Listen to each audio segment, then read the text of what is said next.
Kilmarnock என்கிற இடத்துல இருந்து today I am doing the rhema word. What a joy. பின்னாடி பாத்தீங்களா, there's a lot of festivities. Songs are going on. People are singing. People are celebrating with their families. நிறைய competition, நிறைய காரியங்கள் நடந்துட்டு இருக்குது. சின்ன சின்ன பிள்ளைங்க எல்லாம் ஹே ரைட்ல போறாங்க பாருங்க. நாங்களும் கூட போனோம். It was fun. You know, it's a beautiful thing to celebrate as a family. Many times நம்ம ஃபேமிலிக்கு முக்கியத்துவம் கொடுக்கறது இல்ல. And even as Christian communities, we don't celebrate with the community. River of Life Church னு சொல்லிட்டு இங்க இருக்கிற அருமையான திருச்சபை, அவங்களுக்கு ஆப்போசிட்ல இருக்கிற இந்த கிரவுண்ட்ல இன்னைக்கு they are celebrating a festival where they are inviting the whole community to come and relax. You know, இது வந்து டிபிக்கலா உட்காருங்க ஒரு பிரசங்கம் கேளுங்கன்னு இல்ல. They are allowing the community to come and experience Jesus. Small children are playing and பெரியவங்க எல்லாம் நின்னு அப்படியே சாப்பிடுறாங்க. இத பாக்கும்போது ஆண்டவர் நமக்கு என்ன comment கொடுத்திருந்தாரு? I am very intrigued to research and find what God says about celebrating. உபாகமம் 12ஆம் அதிகாரத்துல Deuteronomy chapter 12, if you read verse 18, you shall rejoice before the Lord your God in all to which you put your hands.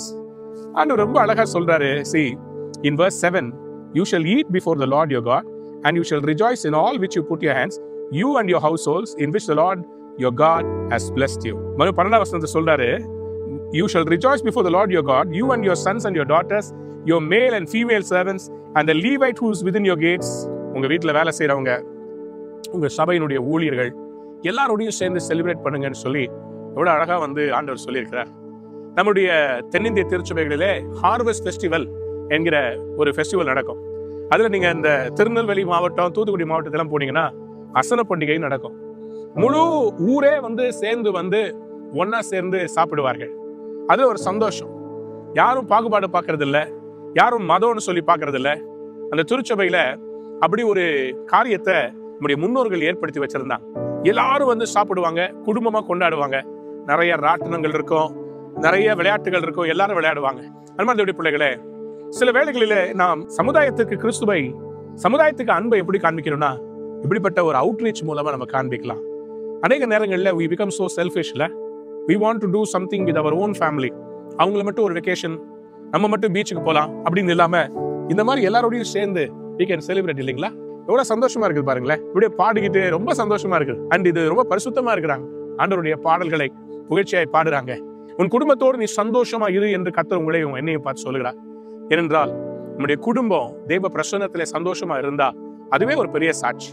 When you and your family rejoice in the presence of God, wherever you are having a vacation, உங்க திருச்சபையில இருக்கட்டும், எங்க இருந்தாலும் சரி, as a family celebrate the presence of God.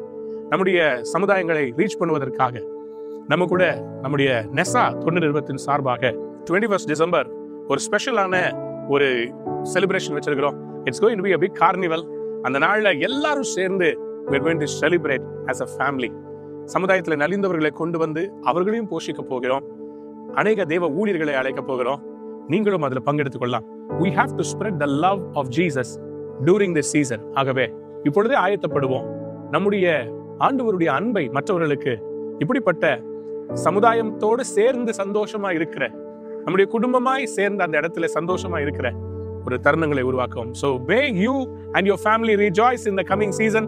Celebration is coming to your house. Enjoy.